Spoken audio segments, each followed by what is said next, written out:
Selamat pagi dan salam sejahtera kepada tuan-tuan, puan-puan dan rakan sekalian. Nama saya ialah Bonnie Chimboyi dari 1 PSMP Sains 1. Nama saya Lim Si Pei. Nama saya Gao Sheling. Saya Chia Shuyong. Dan saya Jin Ji En. Kami dari 1P Sains 1. Berdasarkan konsep clarity, apa yang sebenarnya kami nak belajar daripada tugasan-tugasan penulisan akademik ini? Yang pertama, hasil pembelajaran dalam kursus EDUP 3013 Falsafah dan Pendidikan di Malaysia adalah CLO 5, iaitu menganalisis isu-isu dalam pendidikan di Malaysia melalui sumber rujukan yang relevan seperti buku, artikel-artikel dan jurnal. Dengan ini, kami juga dapat menguasai kemahiran pengurusan maklumat dan keupayaan pembelajaran sepanjang hayat. Selain itu, hasil pembelajaran tugasan pertama daripada kursus EDUP 3023 Perkembangan Kanak-kanak adalah pelajar boleh menerangkan konsep, prinsip asas dan faktor-faktor perkembangan kanak-kanak melalui pemahaman dan pengetahuan kami dalam kursus tersebut. Seterusnya, kami dapat mencapai CLO 2, iaitu menganalisis peringkat-peringkat perkembangan kanak-kanak hingga awal remaja berdasarkan teori-teori perkembangan melalui sumber rujukan dan tinjauan literatur. Big idea dalam tugasan kedua kursus ini ialah kita jaga kita. Ini membawa maksud satu hubungan yang saling membantu. Hubungan ini boleh diwujudkan antara pelajar dengan guru, ibu bapa dengan pelajar ataupun ibu bapa dengan guru. Hubungan ini juga melibatkan pihak komuniti dan Kementerian Pendidikan Malaysia. Big idea ini telah menunjukkan interdisciplinary kerana ia digunakan dalam tugasan kedua kursus. Situasi ini telah melebihi satu cabang pengetahuan. Untuk pemahaman yang lebih mendalam terhadap big idea ini, beberapa soalan penting telah dikemukakan dalam tugasan kerja khusus untuk mengkaji isu pendidikan semasa antaranya ialah faktor mempengaruhi perkembangan kanak-kanak dalam era pandemik COVID-19 seperti pengaruh keluarga, media massa dan pemakanan. Soalan yang seterusnya ialah kesan pembelajaran dalam norma baharu terhadap perkembangan murid. Kami perlu tahu sama ada kesan-kesan ini ialah positif atau negatif. Soalan yang seterusnya berkaitan dengan peranan guru dan pihak lain seperti ibu bapa dan komuniti untuk memastikan perkembangan kanak-kanak terpelihara dan menjamin kualiti pendidikan terutamanya dalam norma baharu.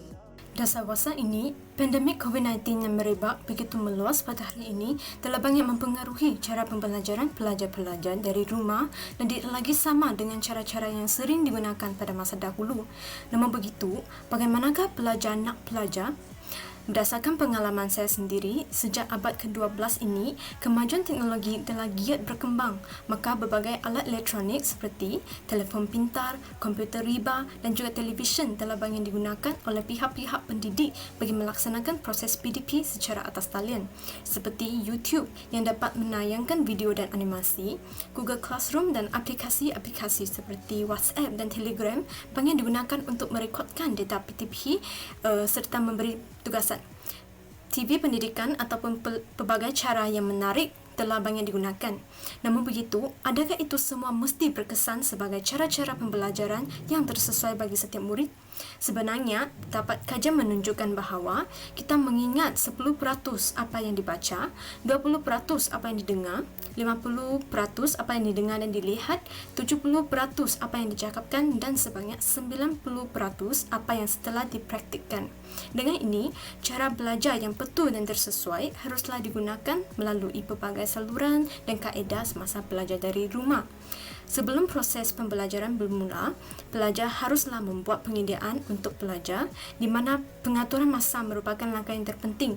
Contohnya, membuat jadual waktu harian dengan membekalkan beberapa jam mengikut kemampuan diri untuk pelajar.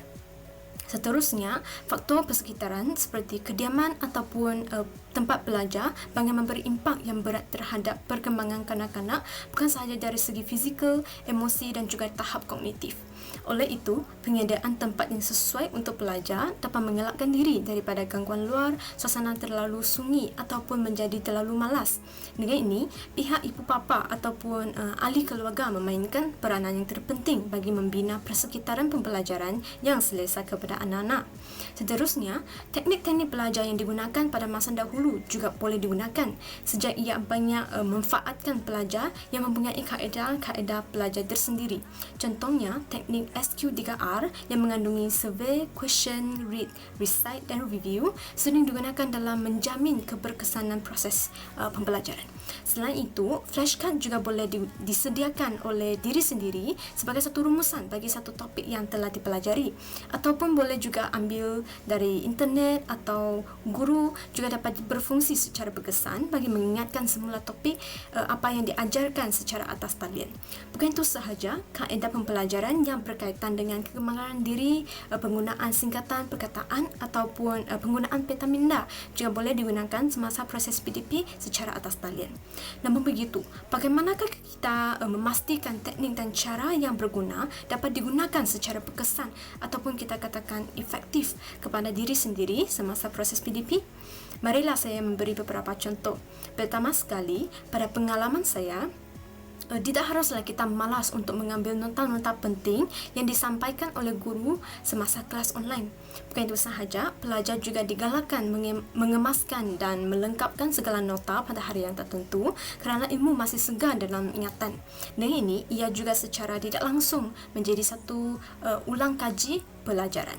Namun begitu, menurut teori Erikson yang amat mementingkan interaksi antara satu sama lain ini, perkembangan hanya dapat ditingkatkan semasa berinteraksi dan berkomunikasi dengan orang lain. Bukan itu sahaja, teori Vygotsky juga menekankan bahawa perkembangan kanak-kanak haruslah dibimbing oleh orang yang lebih berilmu atau lebih berkemampuan. Dengan ini, kita haruslah rajin bertanya guru tentang soalan-soalan yang tidak faham semasa kelas online ataupun meminta ajar dengan guru, rakan pembelajaran atau rakan sebaya yang lebih bijak tentang nota yang kurang difahami, lalu mencatat apa yang dipelajari. Tambahan pula, study group juga merupakan satu cara belajar yang sangat berkesan bagi berkongsi idea serta bertukar-tukar nota dan latihan. Seterusnya, bagaimanakah kami dapat mengetahui apa yang telah dipelajari? Kami dapat mengetahui melalui tutorial yang telah disiap dalam pelbagai bentuk dan juga melalui kerja khusus, iaitu penulisan akademik yang kami hasilkan. Sebagai contohnya, bagi kursus EDUP 3023, kami telah meringkaskan sesuatu yang telah dipelajari dalam bentuk peta minda dengan menggunakan PPT. Dan melalui tutorial seperti ini, kami akan lebih faham ilmu yang lebih penting dalam kursus ini. Selain itu, kami juga membuat tutorial seperti menganalisiskan video. Misalnya, kami dapatkan satu video yang memaparkan pembelajaran kanak-kanak berkeperluan khas. Seterusnya, kami menganalisiskan video tersebut dan menghuraikan tentang apa yang kami dapat dari video tersebut. Bagi kursus EDUP 3013, kami menjawabkan soalan yang diberi oleh pesara melalui Google Classroom. Seterusnya, kami juga berjaya menghasilkan penulisan akademik bagi kursus EDUP 3013 dan juga EDUP 3023. Kami telah mengumpulkan maklumat daripada rakan pembelajaran untuk membantu kami menghasilkan penulisan akademik, dan maklumat yang kami telah mengumpulkan adalah tentang masalah yang dihadapi oleh murid sepanjang normal pandemik COVID-19 dan juga peranan pelbagai pihak seperti guru, ibu bapa dan komuniti dalam isu tersebut. Dengan bantuan mereka, kami telah berjaya menghasilkan penulisan akademik dengan melibatkan ilmu yang telah dipelajari. Salah satu cara yang kami mengumpulkan maklumat adalah melalui aplikasi WhatsApp, dan gambar raja yang ditunjukkan adalah perbualan seorang pelajar dengan seorang guru sekolah rendah. Dari perbualan tersebut, kita dapat melihat pelajar tersebut sudah mengetahui sebagai seorang guru, pada masa yang sama juga seorang ibu, apakah pendapat tentang kesan belajar secara atas talian terhadap kanak-kanak sepanjang pandemik COVID-19. Di samping itu, terdapat pelajar yang mendapatkan maklumat melalui temu ramah. Ada yang menggunakan aplikasi Zoom, ada yang membuat temu ramah secara bersemuka. Melalui cara tersebut, pelajar boleh mengumpulkan pendapat rakan pembelajaran mereka dengan lebih jelas. Selain itu, juga terdapat pelajar yang menyediakan borang soal selidik untuk diisi oleh guru. Baiklah, kini telah sampai ke penghujung video, jadi kami buat kesimpulan secara ringkas bagi perkongsian yang telah kami berikan. Kami telah menerapkan kemahiran 6C dalam proses penghasilan tugasan. Kemahiran 6C yang dimasukkan ialah sasya iaitu karakter, kewarganegaraan iaitu citizenship, collaborative, komunikasi, creativity dan juga pemikiran kritis iaitu critical thinking.